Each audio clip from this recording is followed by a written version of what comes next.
Good morning, good morning. This is Mario. Welcome to Marijuana for Dummies, the show that resists the miseducation of marijuana. And because of that, I want you guys to know that I had an epiphany this morning in the shower. I was having happy time, not like the happy time you all have in the shower, because my happy time was a little different when I was your age. But I was having a happy time in the shower, just enjoying the water, and it suddenly occurred to me that I needed to talk about what I just suddenly saw the future, Vic. I can see it. The future of marijuana is folks growing their own marijuana at home legally and then selling it illegally to their friends and family. It's given up. I'm going to talk about that. All right. This came to me in the shower. I can't remember. I had suds up my armpits. Because I don't know about you, but, you know, don't you shower the same way, Vic? You kind of foam up the same shit in the same order as most of us. You know, you hit this up. So I was somewhere between my armpits and my groin, and it occurred to me, Vic, this suddenly that this is the future of marijuana. So I'm going to talk about that. So give it up. Now, before we get there, all right. Before I get to that revelation, I know I wanted to whet you. That's whet your appetite. That's what I'm saying. Whet your appetite, wheeled you in. Before I do that, I wanted to talk about what I'm smoking today because it's like having that moment of weed porn. Take a look at this. This is the weed porn. This is what I'm smoking today. This is gelato. I know, I'm just messing with your mind. Gelato. This is gelato. It's what I'm smoking today because I went to the dispensary and I got some new weed. And, Vic, I was still out, and I got some texts from friends wanting to come by. Oh, wow. Well, have some weed. They saw the weed on Facebook and wanted to come by and have some smoke. Ain't y'all something else? Oh, okay. Maybe they're thinking of the way you treat the mics, that you're treating the weed the same way, that you find it really cheap and affordable. No, my weed is good. But I don't think. Well, it's cheaper than it's ever been. Right. Right now, it's stuck around $200 for top shelf, an ounce. So an ounce of top shelf will be about $200. But an ounce of the lower, you can get an ounce for as cheap as maybe a little over $100. Well, I got a good question for you. When's the last time you raced over to a friend's and says, "Oh man, this shit is better than mine"? Never. Pretty much never. No. See. Now wait a minute. No. Are you trying to say that your friends and associates can't deliver? You know, some of them are watching now, going. I got some people. I tell them, you back. Don't bring no weed over now. See, it's been 15 years. Some of them been smoking my weed for 20 plus years. I don't even want them to bring no weed now. Don't even bother. Why mess up your record? Go for the record. Go for the record of smoking with me for 30 plus years or some shit and never bringing anything. I think I figured it out. They're going like this. Let's bring some bad weed over to Mario, and he'll say, "Throw that stuff away. Just come on over here, and I'll take care of it." No, because friends of mine that you know, years ago, when I upgraded to the new weed, who knew me, they said, "Don't you have that old weed you don't like still in the closet?" Right. And I was like, "Yeah, well, yeah." He said, "Because that half a pound of weed that you bought back that you hated." Right. I was like, "Yeah, well, they took it. I gave it to them. I gave away all my old weed." There you go. My buddies came and took everything. They took my roach collection. Anyway, I'm smoking gelato. Let me read to you about gelato. Gelato is a slightly indica-dominant hybrid. Oh, shit. Well, I thought it was more. They called it 55% indica, 45% sativa. I called it sativa. Seemed like more, but okay. Gelato is a slightly indica-dominant hybrid strain created through a cross of the infamous Sunset Sherbet with Thin Mint Girl Scout cookies. See, there's some science behind this shit. This dank bud. See that? What is that? This dank bud. What is dank? This dank bud is infamous for its insanely delicious flavor and hugely powerful effects that are fueled by a THC level that hits its low point at 20% on average. Gelato has a flavor that's said to be much like a sweet sherbet. That shit do not taste. What weed tastes like sweet sherbet? Gelato has a flavor that's said to be much like a sweet sherbet with fruity blueberry and orange flavors. Oh, give me a break.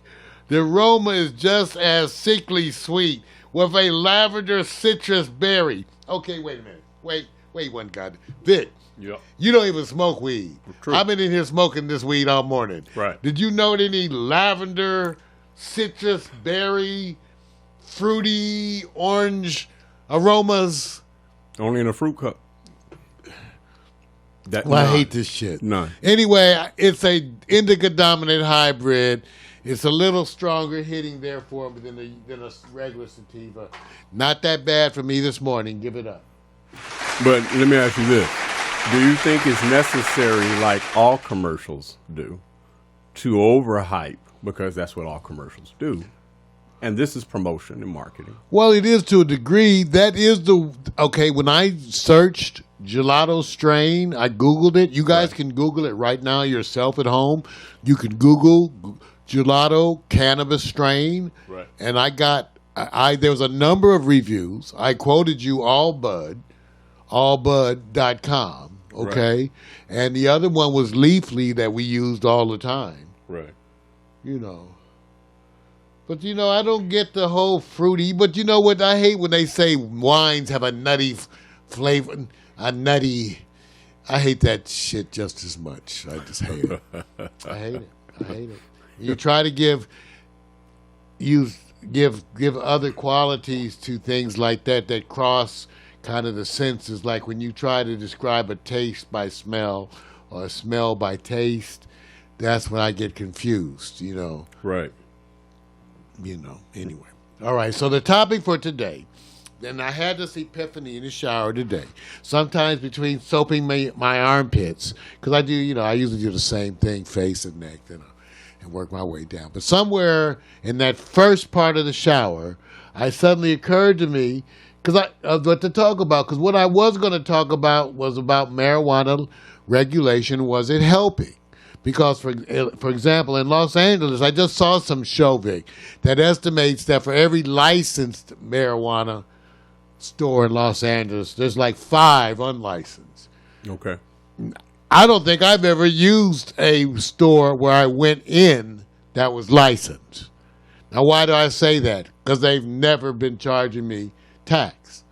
Okay. The people who charge me tax are the delivery services coming out of Glendale. The white areas are licensed. Let me say it that way. In Los Angeles, the ghettos are not licensed. When you talk to them, they say the city's not even and the city's behind in processing. By the way, the city just announced they're revamping the process again. So part of the problem is Los Angeles is that they keep revamping the process, and what it appears to happen is that when they revamp the process, like anything, they start with the white people, the rich white people, and then they work it, trickle down to us lower peons, and we get to have a little bit of the crumb. So, therefore, it occurred to me, as part of the issue with this regulation of marijuana, which doesn't seem to be helping, it occurred to me while lathering up my body this morning in the shower that the future of marijuana is what appears to be happening already. The future of marijuana is the black market, because legalized, regulated marijuana is going to charge you so much tax. It's going to make it so that poor people, once again, can't afford it. So all the regular working class folks, you're not going to be able to afford marijuana because of the tax, which they're going to then take and do more of some shit for some people as they tax you. So I'm an official endorser. I'm not saying break the law. I'm saying I wouldn't be surprised if people begin to grow marijuana legally Right. and then illegally sell it to their friends. How they gonna know? That's like if you grow, they don't mind if you grow tomatoes in your yard and sell it to the neighbors for 50 cents, keep it on that level, they kind of don't want to bother with you. True. So some of you can legally grow marijuana right there in public. Boom, plants, boom, everything. California, legally grow. Use it, smoke it, sell it on the side to your friends to help pay the rent. I don't know. It may happen because if they're going to make marijuana regulation this bad and it's not helping, and they say, well, it's the safety factors. Now you know about the product. Well, the product was safe before the government started poisoning it. That's how marijuana. Okay, so marijuana was being grown. Everybody was smoking marijuana. There was no poisoning till the U.S. government started, as part of the anti-drug policy, started poisoning marijuana. So now you need marijuana regulation to ensure it's not poisoned, which the U.S. government was the main people poisoning. True. Okay. So I'm just saying, because it occurs to me, and I've grown marijuana before, I'm just too lazy. I'm too lazy to grow marijuana where I walk into a store and they have a wall of weed. For those of you who have never used a medical marijuana license to purchase marijuana, let me just say, if you like marijuana, you will have stimulation overload. See, if you like marijuana, the first time you go to a marijuana dispensary, you get your little card, and you go on in. They ring the bell. Ding, ding, Mr. Jones, your turn. When you go in there, you're going to have sensory overload because there's a wall of marijuana. There's more marijuana than you've ever seen in your life within a 5 foot, of you. There's a wall of marijuana. Wall. Roughly 30 jars filled to the brim with weed. With weed. I was like a kid in a candy store my first time. I walked out to the car where my woman was waiting for me, and I had a grocery bag of marijuana.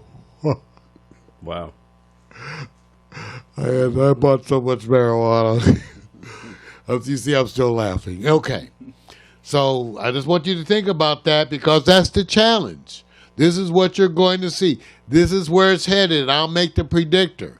The predictor right now is that the shops are going to have to compete with the black market. The black market will exist forever because it'll be really, really cheaper. The quality will be about the same. Right. And I predict that even the people that grow and sell legitimately will sell their own black market. Which is predictable. It's like bootlegging, right? Back in the day, right?